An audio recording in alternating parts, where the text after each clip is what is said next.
The other trick Debussy deployed was to allow his chords to hang over each other, overlapping and ricocheting from one to the next. This technique, on the piano at any rate, has the effect of eking out the sympathetic resonances, or harmonics, latent in the reverberating strings. Natural harmonics are hidden extra notes, usually quite high in pitch, that are found within any given sound, like the additional colours of the spectrum contained within white light. Every time you allow the felt dampers on a piano to clamp down on the strings, you shut off the natural harmonics from resonating.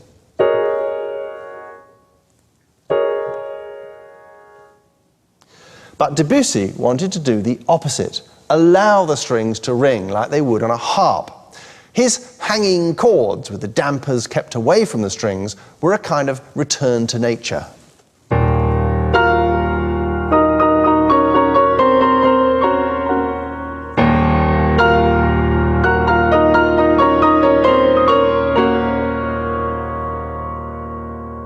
Putting these ideas into action, Debussy created a new soundscape for the piano. The reformation of scales and harmonies that he introduced offered a whole new palette of aural possibilities. Piano had never sounded so exotic and so rich.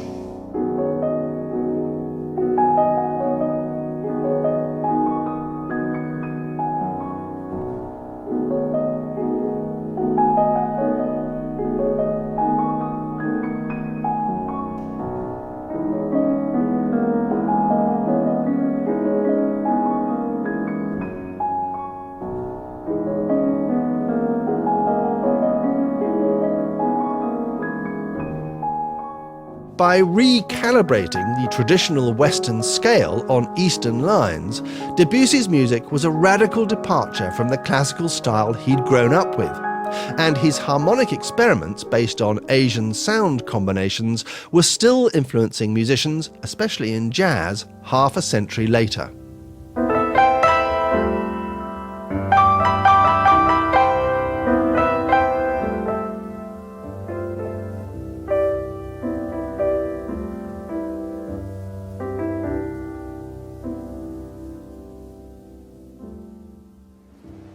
As well as kicking off a highly fruitful interest in what we'd call world music, the World's Fair in Paris had also put the new music of Russia on the map. Another of St. Petersburg's musical dynamos, Nikolai Rimsky-Korsakov, took over the torch and mined the golden seam of Slavic folklore in a series of operatic pageants put on around the turn of the century. Rimsky didn't just use folk stories in his plots. Crucially, he also started to borrow the melodic building blocks of Russian folk music.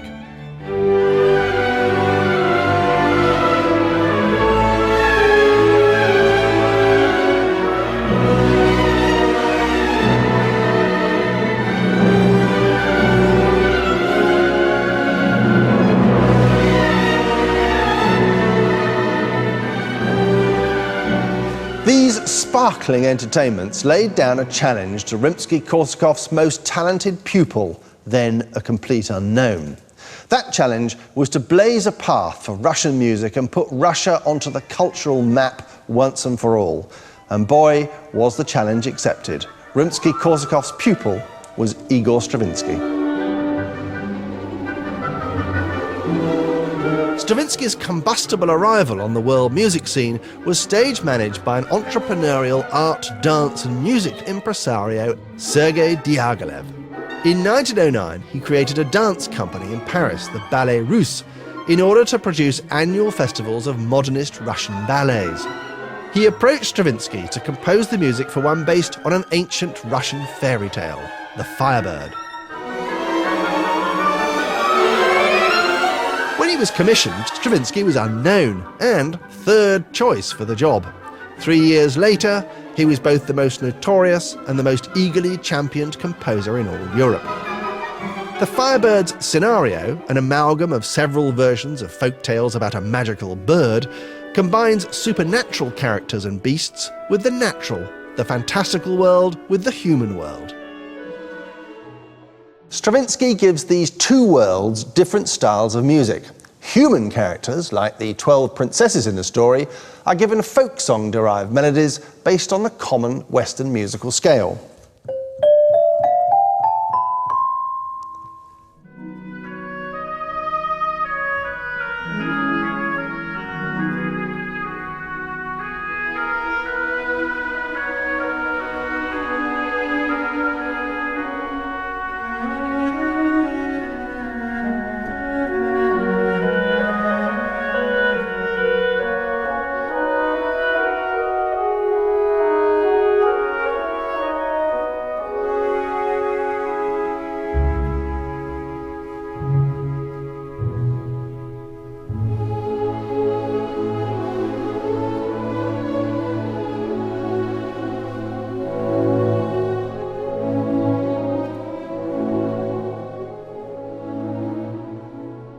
The fantastical creatures and characters, on the other hand, are allotted a much more exotic and complex musical palette, often based on the so-called octatonic scale. This non-Western sounding octatonic scale had been the feature of the music of Stravinsky's teacher, Rimsky-Korsakov, especially when depicting the magical, malevolent, or the mysterious.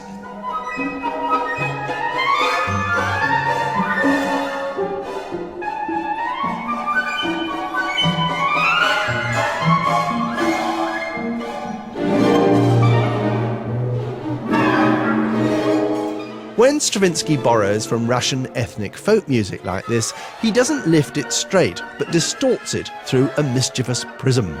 In field recordings of peasant folk music, the educated bourgeois Stravinsky had discovered a raw, ritualistic world from way beyond the frontiers of industrial civilization.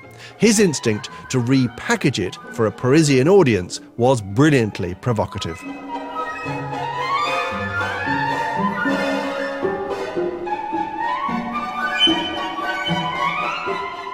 Stravinsky's rebellion against established musical conventions wasn't just about exotic scales and weird jingly-jangly sounds he injected into the orchestra. Stravinsky, like Mussorgsky and Debussy before him, wanted to find a way of assembling a musical structure without using constantly developing nuggets of tune. Stravinsky, in particular, wanted to tell his ballet stories a different way. He created a montage, an oral jigsaw, one tune followed by a different tune, followed by a different tune in tumbling succession. For this reason, ballet, with its short, restless, kaleidoscopic episodes, was the form for which Stravinsky was born to compose.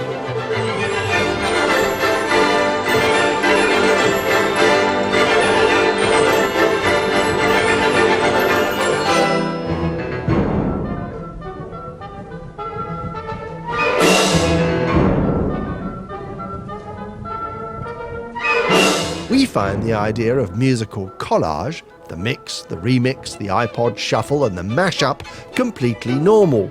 But we shouldn't forget how bewilderingly unfamiliar an idea this was to the musical establishment of the early 1900s. When the Ballet Russe took Stravinsky's second ballet, Petrushka, to Vienna in 1913, the scandalized musicians refused to play it, describing it as dirty music. All of the radicals, Mahler, Debussy and Stravinsky, were dismantling the old system whereby musical ideas carefully unfolded one thing after another. They wanted everything at once. Stravinsky, like all Russian composers, was turned on by the rhythmic urgency of dance, but he did something very unusual with that rhythm. Whilst Mahler had layered melody on melody tangled together like a twisted knot, and Debussy had manipulated blocks of adjacent sound overlapping one another, Stravinsky went one step further, superimposing simultaneous rhythms on top of each other.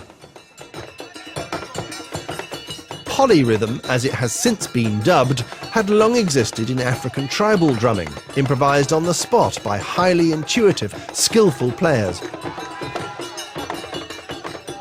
But polyrhythm, conceived from scratch by a composer, written down on the page, imposed on the Western Symphony Orchestra player by player, this was utterly, breathtakingly novel a concept.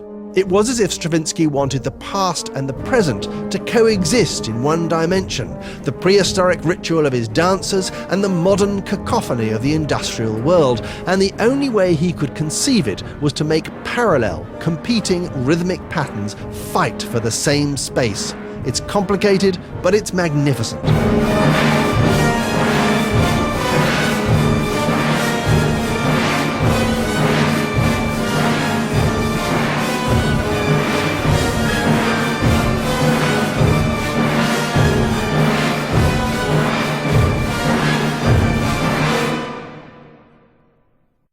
But here's the thing. The Rite of Spring, which premiered 100 years ago, was the high watermark of musical modernism. It therefore presented progressive music with a dilemma. Where the hell to go from here? Neither Stravinsky nor Debussy in 1913 would have guessed where the answer to that question would come from, never mind just how massive the forces of change were going to be. After all, revolutions don't always start with a bang. Mary had a little lamb, its fleece was white as snow, and everywhere that Mary went, the lamb was sure to go. Thomas Edison is credited with the invention of recorded sound in 1877, but in fact the first ever recording was made nearly 20 years earlier in France. This is the earliest known surviving recording of a person singing, making the man who made it, Edouard Léon Scott de Martinville, the true inventor of recording, not Edison. The recording was made on a machine now virtually forgotten, the phonautograph. Here's the amazing bit. The inventor's aim was to be able to study sound in graph-like form. What he couldn't do was play the sound back. Then, in 2008, American engineers using sophisticated digital technology were able to convert the markings on the paper back into sound. The French folk singer of 1860 miraculously sang again. Sort of. The phonautograph had begun a process that was totally to transform music. Very soon after Edison invented a machine that could play recordings back, a new breed of musician-researcher popped up in virtually every country, travelling around remote rural areas, recording and preserving the folk songs they persuaded doubtless bemused locals to perform for them. These field recordists captured the oral and musical culture of communities now long disappeared. But the real future for recorded sound was in the reproduction of music that was already popular.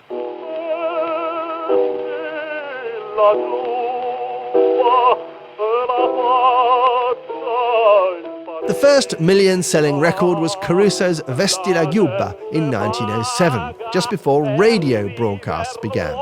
As well as live music, radio also played records, thus boosting their sales.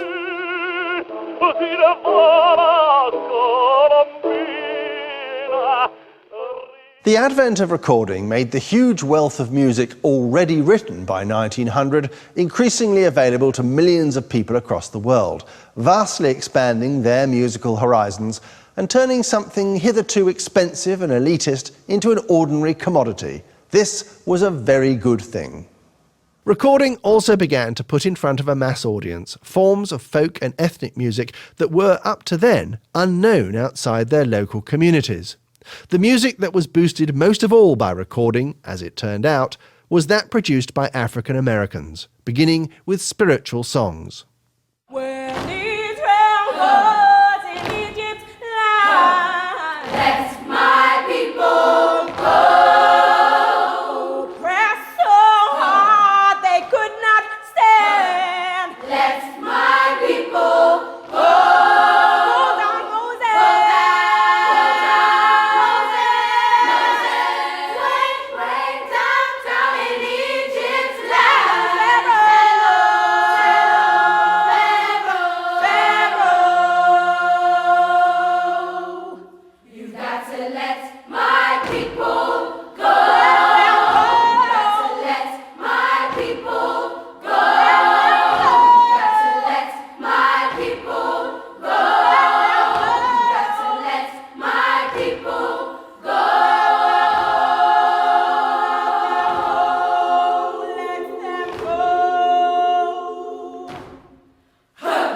African-American slaves and their descendants living in conditions of oppressive poverty developed a form of religious song, the spiritual, which seems to have been an amalgam of half-remembered African call and response chants and missionary hymns.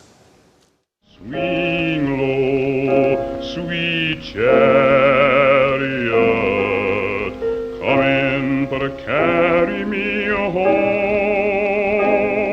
Swing low, sweet chariot. These spirituals of the Deep South were rich with Old Testament references to the slavery of the Israelites, visions of redemption and heavenly justice. I looked over Jordan, what did I see? Coming to carry me home, a band of angels coming after me. The existence of the spiritual was for a long time mostly unknown to the white population of the United States, let alone the rest of the world. But a long fuse had been lit. People go to baseball and like to play good with too. If you ask them about their religion, they'll say they're just as good as you. The Fisk Jubilee Singers, who were themselves the children of slaves, began to make fundraising tours singing what were called at the time Negro spirituals. But strangely, one of the first musicians to put this music in front of a middle-class American audience was an Englishman.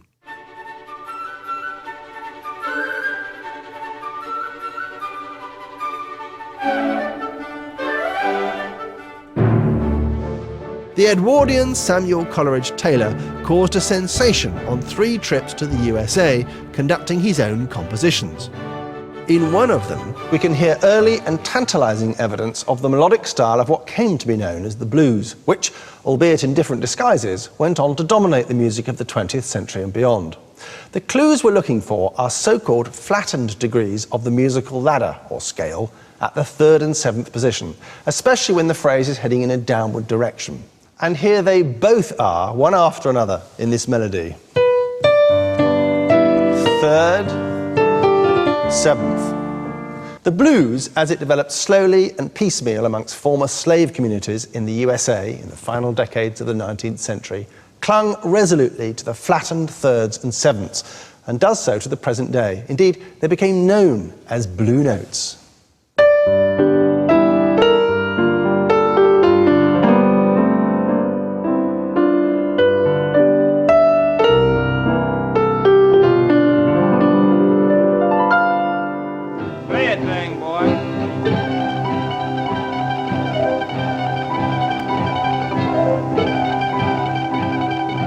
Blue notes, revivalist spirituals, the call and response or holler songs of the Deep South, all derived from their African origins, went into the mixing pot of the early blues.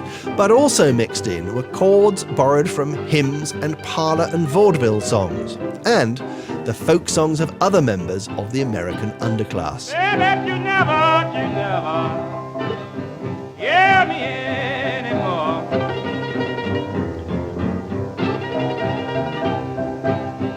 There's been considerable research into song forms of the poorest Americans of all ethnic groups in the 19th century.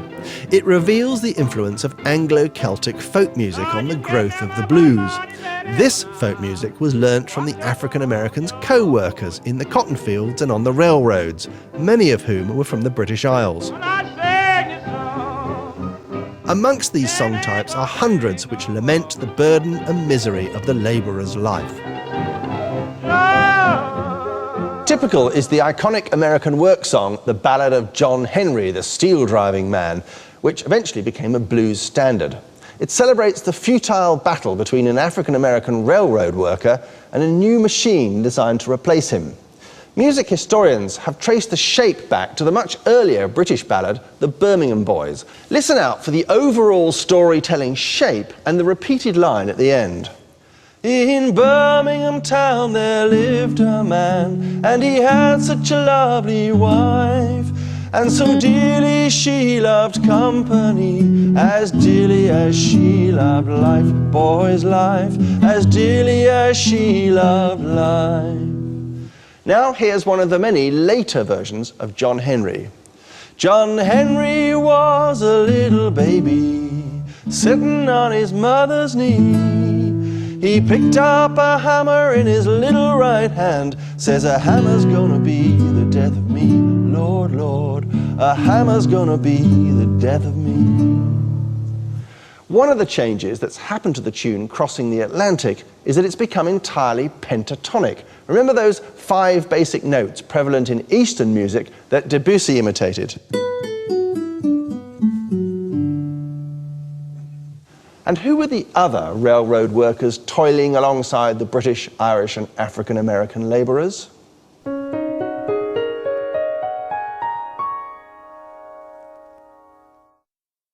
Now, even to suggest any European influence on the blues is controversial, and it's entirely understandable that there should be sensitivity about any non-African elements in the origin of the blues. Since the music of the slaves, from which it sprang, was so often a lament or a coded protest against the harsh treatment they received, some African Americans quite naturally resent the idea that the blues could in any way have been influenced by the very people who enslaved their ancestors. But the fact is that music does not observe racial or national boundaries. It's a free-flowing river, open and available to all cultures, owned by none. Whatever elements went into its kit of parts, the early blues musicians made something unique and lasting of their own. This same intermingling of styles and traditions can be seen in the arrival at around the same time of ragtime, which became a kind of craze.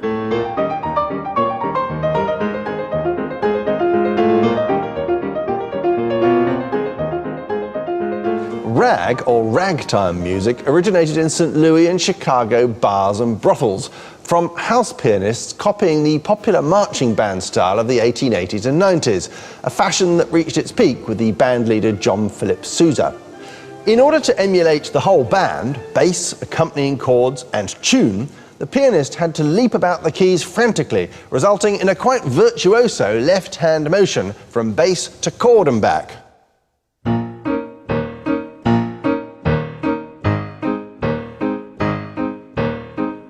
On top of this accompanying oompa, the rag pianists wove a catchy tune that pulled the rhythm around, a technique called syncopation.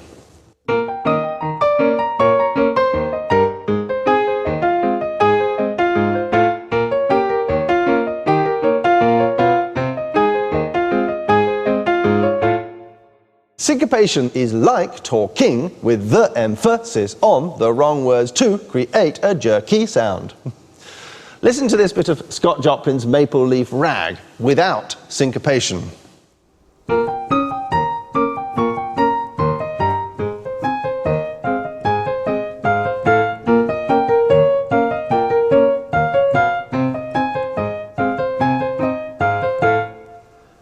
And now with Joplin's syncopations, which feel like they're tripping ahead of where you'd expect them to fall.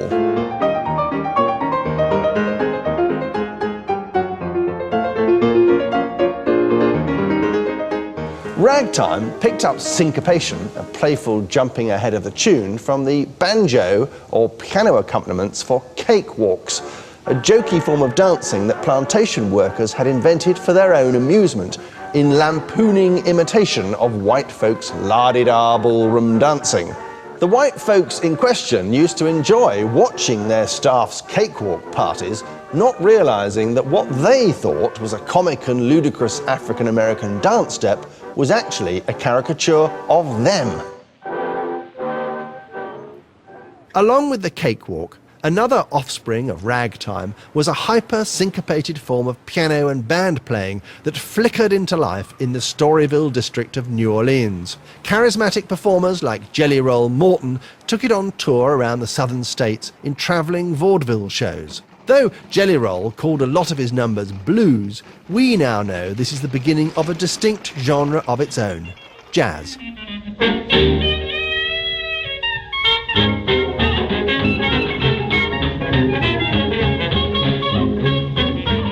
From now on, this music took on a life of its own.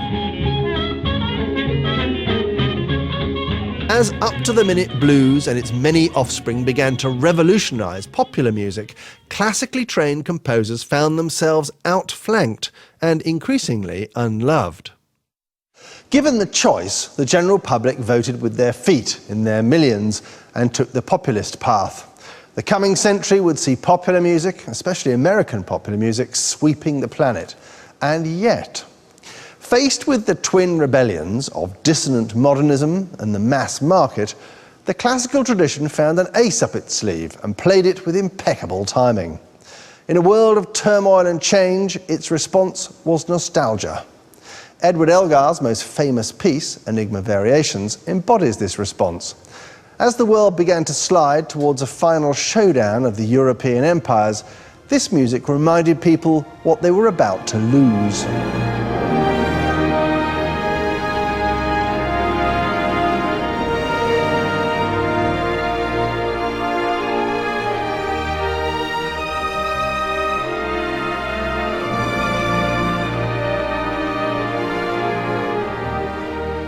From Elgar and Vaughan Williams in Britain, Grieg in Norway, Sibelius in Finland, Respighi in Italy, Rachmaninoff in Russia and Richard Strauss in Germany, a musical style of tender, old-fashioned melancholy seemed to want to hold back the relentless passage of time and progress.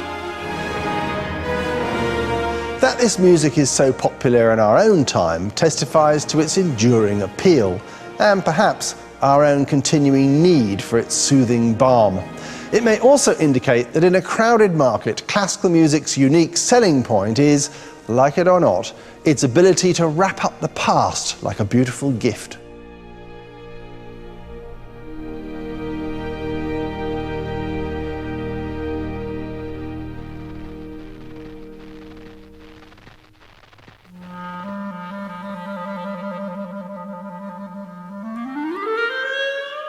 In the next programme, we trace how all the developments of this 30-year period found affirmation in a golden age of popular music. Classical music went undercover, morphing gloriously into a variety of new musical forms, made possible by the onwards march of technology.